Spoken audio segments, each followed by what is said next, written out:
Hello and welcome to Comic Culture. I'm Terrence Dollard, a professor in the Department of Mass Communication at the University of North Carolina at Pembroke. My guest today is artist Kayla E. Kayla, welcome to Comic Culture. Thank you. Kayla, we met at HeroesCon this year, and you were across the street a little bit from where we had our booth set up, and you had this really cool collection called Precious Rubbish. That's right.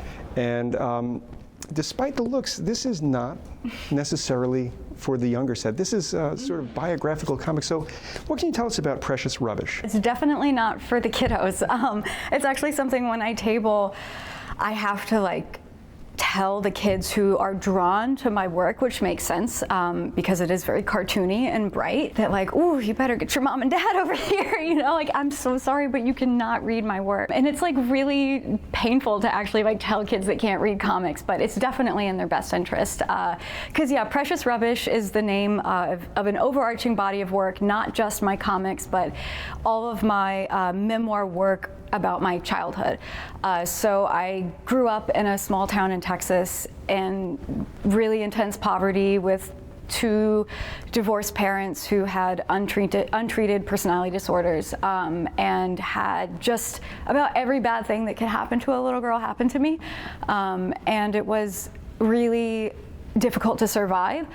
And so this body of work is an opportunity for me to revisit the memories of my childhood in a way that allows me to understand them with better clarity. I see, especially when I am telling these stories through comics, I see this as an opportunity to remember and to document what I remember because it's like this for a lot of people, but I know it's like this for me, that my memory, sometimes it goes in and out, and sometimes I don't believe my own memories, So in a lot of ways, it functions as a document like that. But yeah, so I have a book coming out from Fantagraphics. It's a collection of all the comics work under that umbrella. 2025 is when it will be out. And what's fascinating about this, because you cover some dark subjects, yeah. and it's sometimes an uncomfortable read. Yeah. It's interesting because you choose to tell the story with a sense of humor. There's an underlying, I'm not going to say a smile, but certainly a wink to. I'm so glad you see that, though. So when you're doing this, when you're kind of looking at something painful, how does that humor help you kind of maybe deal with what's going on and help you get it on the page? Yeah, first of all, I just have to say it makes me so happy to hear that you found it funny, because I actually have a lot of readers who have read early stages of my manuscript and even just the finished version of it, and they said they never smiled once. They didn't find any of it funny. My mentor, Mark Newgarden, told me that it's the scariest book he's ever read, and he's a humorist. I mean, he's interested in really dark humor, but he's a jokes man, and he said he never laughed at the book. And I'm just really delighted to hear that, because I think my book is hilarious. I actually, whenever I'm going back through it and revisiting some of the pages, I laugh out loud. And I think that as a survivor, I know it's true. I'm also in recovery as an alcoholic, and I know fellow recovering alcoholics, we all just have this understanding of the way that we survive this trauma is by laughing at it. And I think that being able to lose some self-seriousness with even my own story, I think has been really important for me. And I think that the humor also, I feel like it allows other survivors to see themselves in my work. Because I feel like when you're laughing at not at my trauma, but with me at the trauma, it kind of breaks something down that I feel allows other people to kind of come in. It's not this wall of mourning, if that makes sense.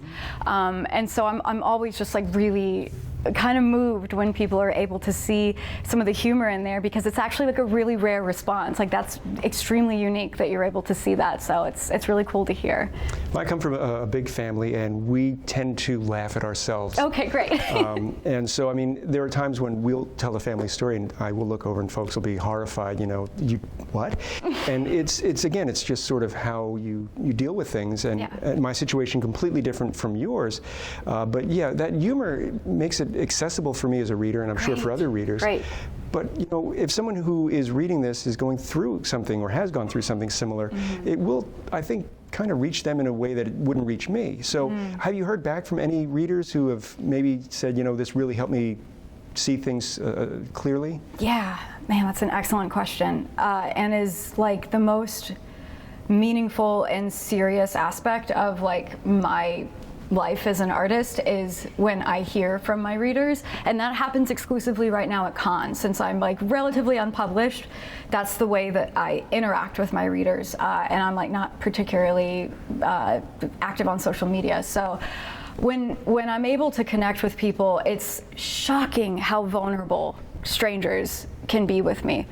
I've had folks disclose to me that they've been survivors of the things that I've survived. I've talked to people about this subject matter, and they've like acknowledged to me that they've never said this out loud before. I mean, like very intense conversations are generated with this work. And I think that when I was making it, it's just like absolutely terrible to make these comics. And I did not know what was gonna happen once I shared them with the world. I had hopes that like, hopefully it would like mean something to people, but how do I know? You know, like hopefully it'll like mirror other people's experiences. But again, I was making it like in isolation. I hadn't really been published yet. No one was seeing the work. So in this new world that I'm stepping into, I'm finding all the reasons why I needed to keep going and all the reasons why I had to make this work. And it's for these people that, for the most part, have not seen themselves mirrored in this way. Like, unfortunately, child abuse is like just such a common experience. And I think because I've survived so many different forms of abuse, that there's just like a wide arena for people to identify with me. Like I'll have folks like identify with just the addiction aspect of my story, or just like the growing up hungry aspect of my story, or, you know, other kids whose moms never gave them a haircut, you know, just like there's a lot, you know, and I've got like a very intense story with my bio dad that like looks a certain way, and then another intense story with my bio mom, and it's just very different, those relationships, and very specific to like a father-daughter, mother-daughter type dynamic that has really resonated with people in different ways. So that has been so beautiful and reassuring, and has definitely given me the like gumption I think I needed to keep going, because this is a very scary thing I'm doing. You know, it is, in my experience, a unique comic to come across. That's nice. You know, what comes through in a number of different ways is, one, you're not really overt in saying what's happening. You're sort of alluding to it. Yes. And as the reader, we sort of have to see some of the more horrible stuff that you aren't saying specifically. So again, I mean, I guess this is part of the artistic process, is part of that recovery. Yeah, yeah.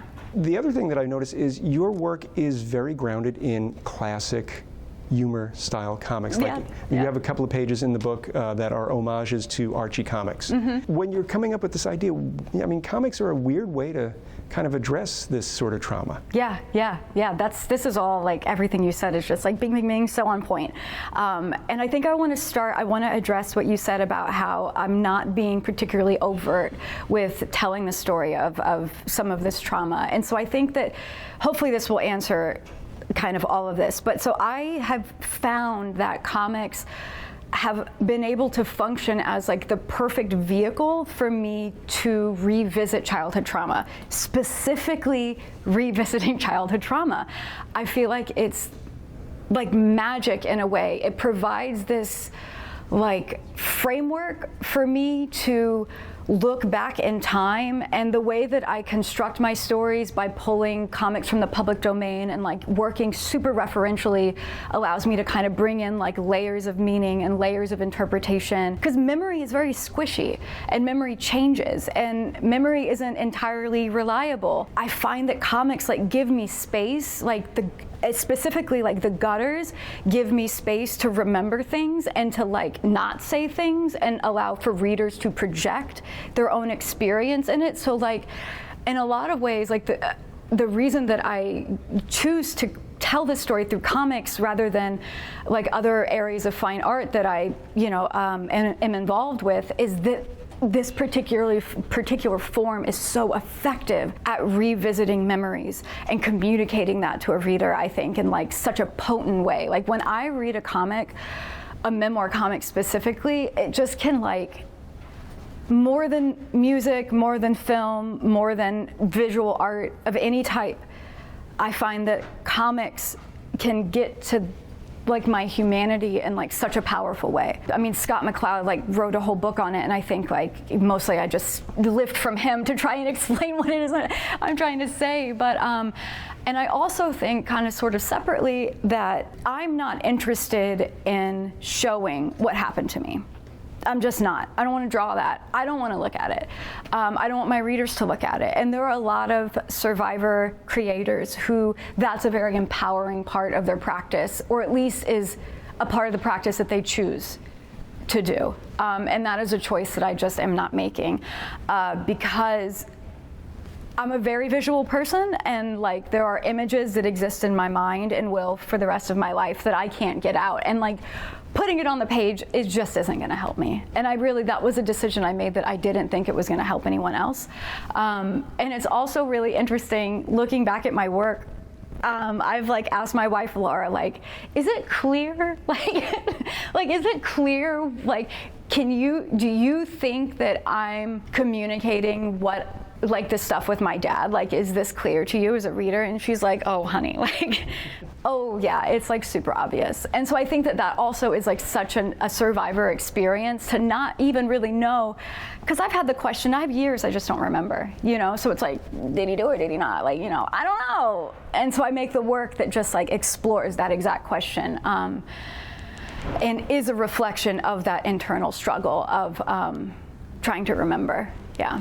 And you mentioned your wife and how she's that person that you go to. It's a fine line between having somebody who's very supportive and somebody who can be honest with you and provide some real guidance. So when you have that support system, how does that help you as a creator maybe lean into something or lean away from something? Mostly she's able to keep me safe because I'm like really good at self-flagellation, and you know, I'll just like want to watch movies about you know, childhood sexual abuse and like documentaries about it, and like just kind of binge on this like dark content that just like is extremely triggering for me. And like an example of that safety is like my wife like stepping in and being like, sweetheart, like you really should not watch that. And I'm like, why? I'm tough, I can handle it. And she's, you know, always right 100% of the time when I listen to her.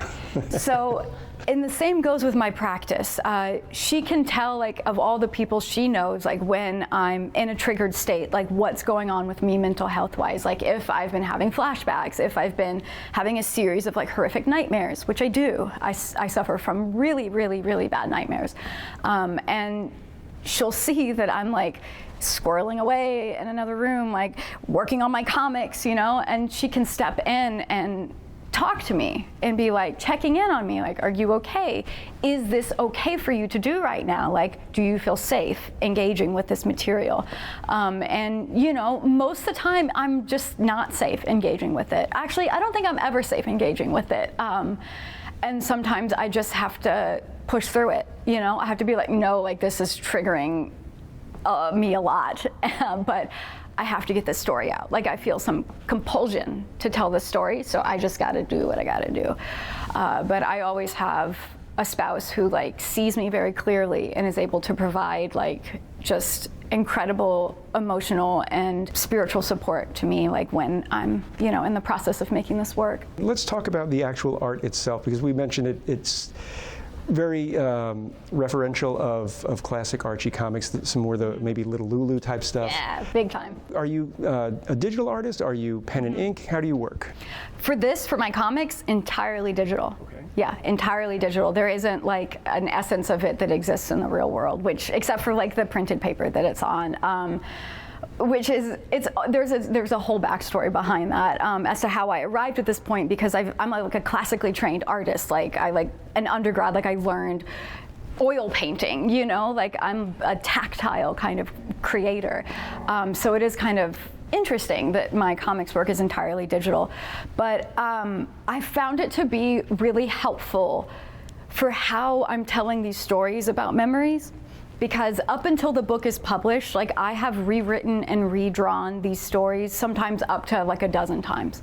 Because like as I grow in my recovery, you know, as like my sobriety deepens and I start to come to terms with what happened to me, I start to remember things differently. I start to see these figures in my life a little differently. Like when I started this the process of making this work, I was very protective over my biological family. Like I was like kind of hinting at what was happening, but felt very protective over them. And so it's been so cool to have the ability with this digital work to just go into these Illustrator files and just retell the story. Like retelling the story from where I am right now as a person who believes myself, if that makes sense, who sees them more clearly. And so it's just like fascinating to see like over the years, like how this work has changed, how like the characters that I'm drawing like are looking different, the clarity of the story, of the same memory that I'm trying to express gets clearer and clearer and clearer over time. And so that's been like a wonderful aspect of being a digital cartoonist that I just never had, you know, as a pen and ink artist, which is how I started making comics, was traditional nib and ink, which I have great appreciation for, you know, it's like the classic way. But I wasn't able, it's like when a thing was done, it was done. And so this has been a really interesting aspect of my practice, is it being digital art. It's interesting. A lot of artists like the fact that there is a finality to a deadline. Yeah. They talk about how that keeps them from being precious and working and reworking. But what you're doing is different in my estimation. You're just kind of throwing it out. Well, you're doing something where you're looking at it and something's triggering another memory. And I don't mean a negative trigger, but something's clicking connecting another series of dots for you, and you're able to go back and expand the story and get it so that it's right for you. It's a little different than somebody who's got a deadline and they just can't hit it because they want to keep making that one panel extra special. Right. Yeah, it's actually like I don't feel precious about the work at all. It's really interesting. Actually, that brings me, I might as well explain why I'm a digital artist. Speaking of not being precious with my work, to a fault. When I graduated from college, I moved into my bio dad's house and I hauled all of my artwork from college, like from Massachusetts to Texas. It's a very long trek. And when I got to my bio dad's house, I threw it all away. I regret it so much. I just trashed it. Like beautiful work, sculptures, just so much stuff. Because I didn't believe that like I was entitled to the space, just the physical space my work took up, I thought was more than I deserved. Like I was in a really bad place. So I just trashed it all, even though it was just like sitting in this garage with like rotting trash. Like it's not like it was like, I don't know, taking up important space, but that's just how little I valued myself and my work. And that is why I started becoming a digital artist, I was like, this is, first of all, it's free. Once I downloaded the programs initially, I was just like able to churn this stuff out. It had zero footprint. And I felt a little bit freer to start experimenting visually. And then that just kind of like turned into what it is now, and it became a really functional tool for me. And so that I think definitely has followed through in my comics practice with just digitally just redrawing. Like those files are redrawn over, they're gone. Like unless they're somewhere on a backup hard drive, I don't know, but I'm not intentionally keeping the various iterations of this work. And it's hours and hours and hours of labor that I'm just, selecting all those vectors, hitting delete. So that's kind of like my neurotic reworking, is just like wiping, trying to wipe the slate clear in a sense, while keeping the sort of bones of the story, which, are helpful for me, and then just kind of redoing the whole thing. You mentioned coming back from college. You are, I guess, was recently announced that you're an academic fellow? Yes, I'm it's called a Hodder Fellow at Princeton. It's really cool. Can you tell us a little bit about it? Because when we hear Princeton University, we're thinking, oh, well, this is special. It's very special. I know. It's actually way more special than I knew. I applied for it. It's just an excellent opportunity. And like being a cartoonist, you just don't make any money. Okay, like, it's just, I can't live off of the advance I got from my book, it's just the way it is in the industry. And so I had a mentor suggest that like while I'm writing this book, what she recommends is applying for fellowships and grants and like getting institutional support during like the creation of the writing of the book. And I was like, genius, never would have thought of that, And so I started applying for these fellowships and, got rejected by like a bunch of prestigious ones. And then bam, the Hodder worked out. Like what? Didn't see it coming. They, as far as I could tell from my digging, they've never given it to just like a sort of like traditional cartoonist. And I think it's also kind of tough to get your first go around. And I didn't know much about it. A friend had told me, I'm really showing my cards here, but a friend told me about it, and I was like, this looks awesome. It's like really, there's a lot of support, I'll say, with this grant, with the fellowship. And so I didn't know how fantastic it was until I went to the welcome reception this past October, I think, on campus, and I was like, excuse me? Like, at Princeton, like, Hodder Fellows are like, in Burlington, North Carolina, where I live, no one gives a crap about Hodder Fellows. But in Princeton, boy, like, we are really treated quite nicely, and I've just never felt that before, and it was really cool and very new. And so I think that experience is what kind of like helped me take this as serious as it is.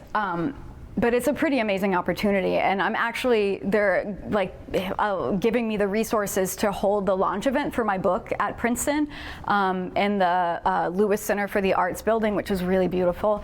So in February of 25, that's where I'm going to do my book launch and have like a whole exhibition and cool stuff. But yeah, it's wild. It's really cool. It must be, it's obviously a huge relief to not have to worry about certain things like, oh, I've got to go work, 9 to 5 and then come back. I do work 9 to 5. Well, at least gives you a little bit of a break. You don't have to work, 5 to 9. That's true.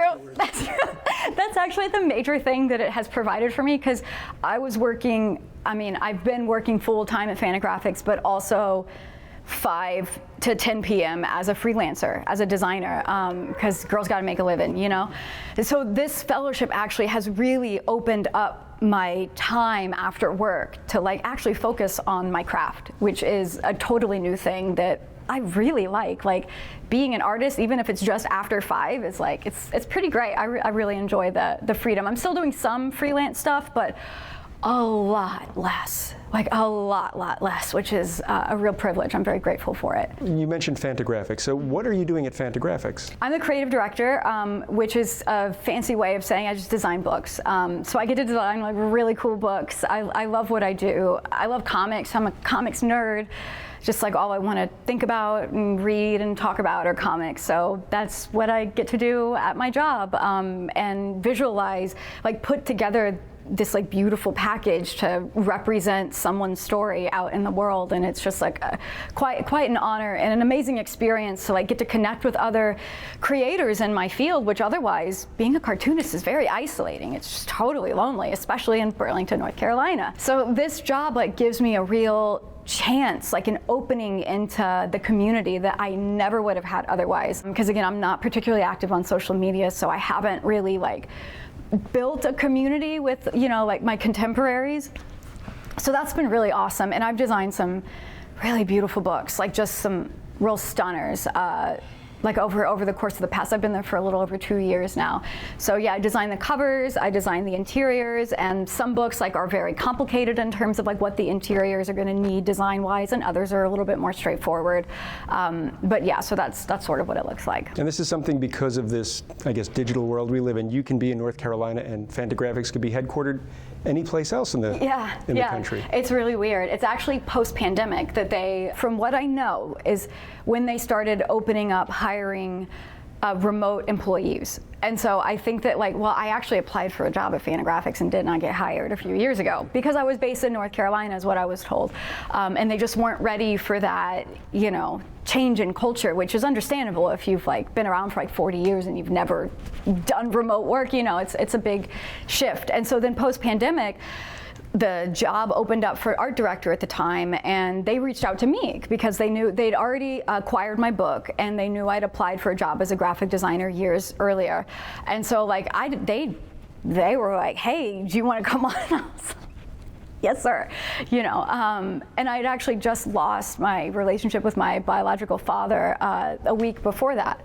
And so there was sort of this, the floor beneath me had opened up, and I felt like I was just falling into nothingness, and then this sort of community opened up and caught me, which is not how most people think about work, but it has been the case for me. I really love the people I work with, and it's been great being able to stay where my mortgage is super affordable and all my coworkers are in Seattle, so it's a bit of a different life. Does the time difference give you any trouble, or because everyone's sort of doing their own thing, it doesn't really matter. It doesn't really matter. Yeah, I actually like really love the morning hours when everyone's still asleep. Like I just get to like get all my work done like in kind of quiet before like there are any meetings on the books or like anyone's emailing me. So I've got like that 3 hours because everyone on the West Coast starts at noon my time, because it's 9 a.m. their time. So it's actually like really awesome. And then like I just like am able to kind of like have the rest of my day filled with meetings and like a little busier, which actually I say filled with meetings, but we don't have very many meetings. Yeah, it's not a particularly like buttoned up corporate environment. It's pretty relaxed, but people are allowed to, you know, kind of design their own schedules. Like we've got some people on staff who come in at night, you know, like get physically into the office, like go into night, and like that's what, you know, they do it all after hours, which is pretty cool. That everyone's fine with that as long as you meet your deadlines, you know. Well, I see we have probably just about a minute or so left, and you had mentioned that Precious Rubbish is going to be launching in 2025? 2025, that's right. Okay, and if the folks at home wanted to find out more about you and Precious Rubbish and your work, where can they find you on the web? So you could follow me on Instagram. It's private, just because my family's scary, but I'll approve you if you're not related to me, at precious.rubbish. And then if you're interested in purchasing any of my comics, you can check out my comics at preciousrubbish.com. And if you're interested in my fine art practice, KaylaEwork.com. That's where I am. Well, Kayla, thank you so much for coming all the way to Pembroke. Thank you. Thanks everyone at home for watching Comic Culture. We will see you again soon.